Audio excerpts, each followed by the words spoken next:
The clock that waited.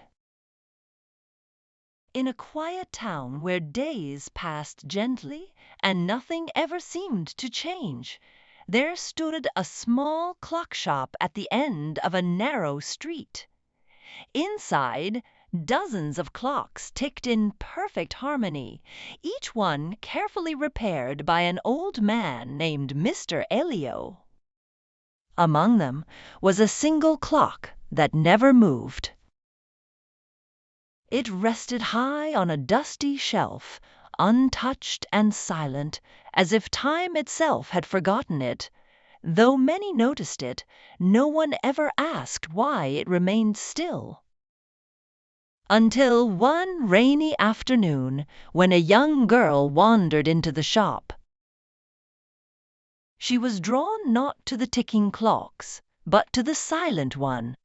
There was something about it, something quiet, yet powerful. From that day on, she returned often, sitting patiently as if waiting for it to come alive. Time passed, and the girl grew fond of the place.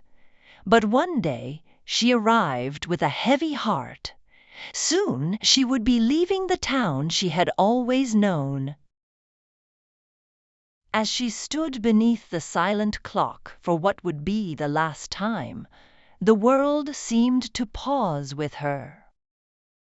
And then something changed. For a single brief moment, the clock moved. Just one tick. It was small, almost unnoticeable, but in that instant, everything felt different. The stillness was no longer empty. It was meaningful, as if the clock had been waiting all along for this exact moment.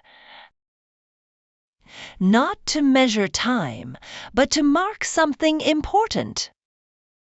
The girl left the shop with a quiet strength she hadn't felt before. Though nothing around her had changed, something within her had.